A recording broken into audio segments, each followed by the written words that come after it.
ಇವತ್ತು ನಮ್ಮ ಪಕ್ಕದ ಮನೆಯವರೊಬ್ಬರು ನನಗೆ ನ್ಯಾಚುರಲ್ ಸಿಗುವಂತಹ ಒಂದು ಮಶ್ರೂಮ್ ತಂದು ಕೊಟ್ಟಿದ್ರು ಅಥವಾ ಹಣಬೆ ತಂದು ಕೊಟ್ಟಿದ್ರು. ತುಂಬಾ ಚೆನ್ನಾಗಿತ್ತು. ಈ ರೀತಿ ನಾಟಿ ಸ್ಟೈಲಲ್ಲಿ ಮಾಡಿಕೊಂಡ್ರೆ ನೆಕ್ಸ್ಟ್ ಲೆವೆಲ್ ಆಗುತ್ತೆ. ನಾನಂತೂ ಈ ಚಿಕ್ಕ ಹುಡುಗಿಲಿ ಮಾತ್ರ ತಿಂದಿದ್ದೆ, ಇಲ್ಲಿ ತನಕ ನಾನು ತಿಂದೇ ಇರಲಿಲ್ಲ.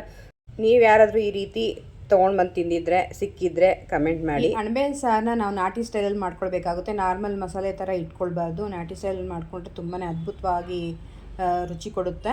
ಯಾವ ರೀತಿ ಮಾಡ್ಕೊಳ್ಳೋದು ಅಂತ ನೋಡ್ಕೊಳ್ಳೋಣ. ಫಸ್ಟು ಮೊದಲಿಗೆ ನೋಡಿ, ನನಗೆ ಇಷ್ಟು ಸಿಕ್ಕಿದೆ, ಒಂದು 2 ಇಡೀ ಅಷ್ಟು ಸಿಕ್ಕಿತ್ತು ಅಷ್ಟೇ. ಅವ್ರಿಗೆ ಅದು ಪಾಪ ತಂದು ಕೊಟ್ಟಿದ್ರಲ್ವ, ಅದೇ ಖುಷಿ ನಮಗೆ. ಅವ್ರಿಗೊಂದು ಥ್ಯಾಂಕ್ಸ್ ಹೇಳ್ತಾ ನೋಡಿ, ಈ ರೀತಿ ಎಷ್ಟು ಚೆನ್ನಾಗಾಗಿದೆ, ಎಷ್ಟು ಮೊಗ್ಗಿದೆ ಅರಳಿದೆ. ಬಟ್ ಇನ್ನೂ ಎಳೆಯದಾಗಿರುತ್ತೆ, ಅದು ಇನ್ನೂ ಚೆನ್ನಾಗಿರುತ್ತೆ. ಬಟ್ ಅವ್ರು ಸಿಕ್ಕಿಲ್ವಲ್ಲ, ಅವ್ರಿಗೆ ಯಾವ ಸಿಕ್ಕಿದೆ ಅದು ತಂದು ಕೊಟ್ಟಿದ್ರು ಪಾಪ. ನೋಡಿ, ಈ ರೀತಿ ತುಂಬಾ ಮಣ್ಣು ಜಾಸ್ತಿ ಇರುತ್ತೆ. ನಾವು ಇದನ್ನ ತಂದ ತಕ್ಷಣ ನಾವು ಒಂದು ಅರ್ಧ ಗಂಟೆ ಕಾಲಗಳ ನಾವು ಇದನ್ನ ನೆನೆಸ್ಕೊಳ್ಬೇಕಾಗುತ್ತೆ ನೀರಲ್ಲಿ.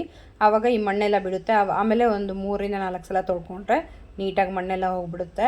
ಆವಾಗ ಚೆನ್ನಾಗಿರುತ್ತೆ. ನೋಡಿ, ಅರ್ಲಿದೆಯಲ್ವ, ಅದ್ರಲ್ಲಿ ನೋಡಿ ಎಷ್ಟೊಂದು ಮಣ್ಣು ಸೇರಿಕೊಂಡಿದೆ. ಇದೆಲ್ಲ ನೀಟಾಗಿ ಹೋಗಬೇಕು. ಹೇಗೆ ಮಾಡ್ಕೊಳ್ಳೋದು ಅಂತ ನೋಡ್ಕೋಣ. ಧನಿಯಾ ತೊಗೊಳ್ಳಿ. ನಾವು ನಾಟಿ ಸ್ಟೈಲಲ್ಲಿ ಮಾಡೋದ್ರಿಂದ ಈ ರೀತಿ ಧನಿಯಾ ತೊಗೊಂಡು ಹುರ್ಕೊಂಡು ಮಾಡಿಕೊಂಡ್ರೆ ತುಂಬ ಚೆನ್ನಾಗಿರುತ್ತೆ. ಇಲ್ಲಾಂದರೆ ಧನಿಯಾ ಪೌಡ್ರನ್ನೂ ಸಹ ಯೂಸ್ ಮಾಡ್ಕೊಳ್ಬೋದು.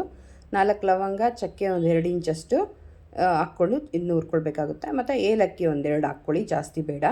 ಮತ್ತು ಹುರ್ಗಡ್ಲೆ 1-2 ಸ್ಪೂನಷ್ಟು ಹಾಕ್ಕೋಣ.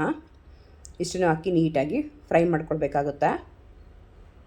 ಮತ್ತು ಗೋಡಂಬಿ 4 ಖಾರಕ್ಕೆ ತಕ್ಕಷ್ಟು ಮೆಣಸಿನ್ಕಾಯಿ, ಮತ್ತು ಶುಂಠಿ 1 ಇಂಚಷ್ಟು, ಬೆಳ್ಳುಳ್ಳಿ ಒಂದು ಅರ್ಧ ಹಿಡಿಯಷ್ಟು, ಇಲ್ಲಾಂದರೆ ದೊಡ್ಡ ಗಡ್ಡೆ ಒಂದು ತೊಗೊಳ್ಳಿ, ಟೊಮೆಟೊ ಒಂದು ಅರ್ಧ, ಮತ್ತು ಈರುಳ್ಳಿ ಒಂದು ದೊಡ್ಡದು ಈರುಳ್ಳಿ ತೊಗೊಂಡು ನೀಟಾಗಿ ಈ ರೀತಿ ಕಟ್ ಮಾಡಿಕೊಂಡು ಫ್ರೈ ಮಾಡ್ಕೊಳ್ಬೇಕಾಗುತ್ತೆ. ಸ್ವಲ್ಪ ಎಣ್ಣೆ ಬಳಸ್ಕೊಳ್ಳೋಣ. ಇದೆಲ್ಲ ಫ್ರೈ ಆಗಬೇಕು ನೀಟಾಗಿ.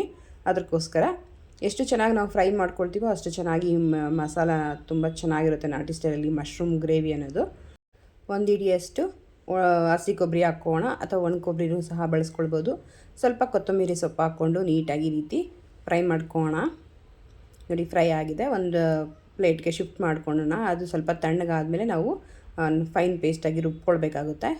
ಅದೇ ಪ್ಯಾನ್ಗೆ ಒಂದು 3 ಸ್ಪೂನು ಎಣ್ಣೆ ಹಾಕ್ಕೊಂಡು, ಎಣ್ಣೆ ಬಿಸಿ ಆಗಲಿ. ಎಣ್ಣೆ ಬಿಸಿ ಆದಮೇಲೆ ಸಾಸಿವೆ ಹಾಕಿ, ಸಾಸಿವೆ ಚೆನ್ನಾಗಿ ಸಿಡಿಬೇಕು. ಸಿಡಿದಾದ್ಮೇಲೆ ಸ್ವಲ್ಪ ಕರ್ಬೇವಿನ ಸೊಪ್ಪು ಹಾಕ್ಕೋಣ.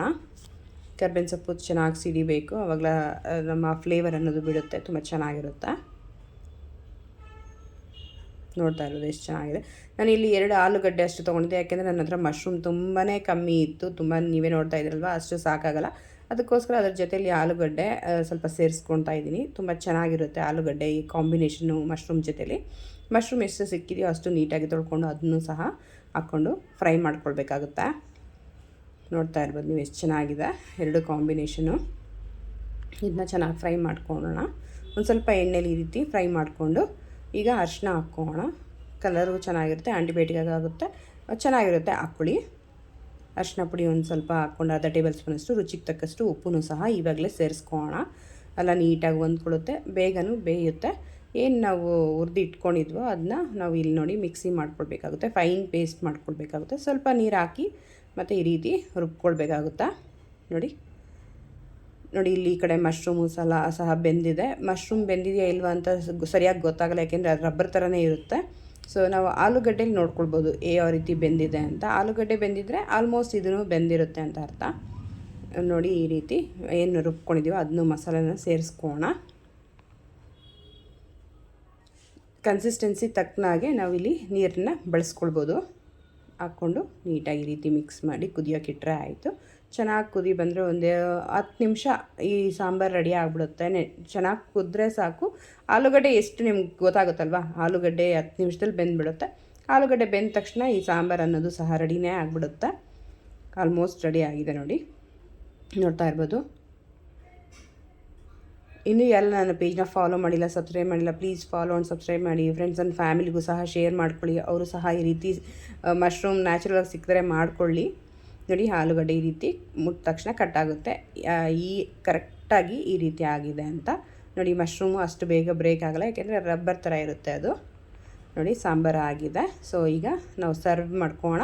ನಾವು ಇದನ್ನ ಅನ್ನದ ಜೊತೆ, ಮುದ್ದೆ, ಚಪಾತಿ ಎಲ್ಲದ್ರ ಜೊತೆನೂ ತಿನ್ಬೋದು. ತುಂಬ ಚೆನ್ನಾಗಿರುತ್ತೆ. ಮುದ್ದೆ ಜೊತೆ ಅಂತೂ ನೆಕ್ಸ್ಟ್ ಲೆವೆಲ್ ಅಂತಲೇ ಹೇಳ್ಬೋದು, ಅಷ್ಟು ಅದ್ಭುತವಾಗಿರುತ್ತೆ. ಸೊ ಈ ರೀತಿ ಸರ್ವ್ ಮಾಡ್ಕೊಂಡು ತಿಂದರೆ ಆಯಿತು. ನನಗಂತೂ ಈ ನ್ಯಾಚುರಲ್ ಆಗಿ ಸಿಗೋ ಮಶ್ರೂಮ್ ಅಂದರೆ ತುಂಬಾ ಇಷ್ಟ, ಅಷ್ಟೊಂದು ಇಷ್ಟಪಡ್ತೀನಿ. ಈ ರೆಸಿಪಿ ನಿಮ್ಗೆ ಇಷ್ಟ ಆಗಿದೆ ಅಂತ ತಿಳ್ಕೊಳ್ತಾ ಹೊಸ ರೆಸಿಪಿಯೊಂದಿಗೆ ಮತ್ತೆ ಸಿಗೋಣ. ಅಲ್ಲಿ ತನಕ ಟೇಕ್ ಕೇರ್, ಬಾಯ್. ನಿಮ್ಮ ದಿನ ಶುಭವಾಗಿರಲಿ.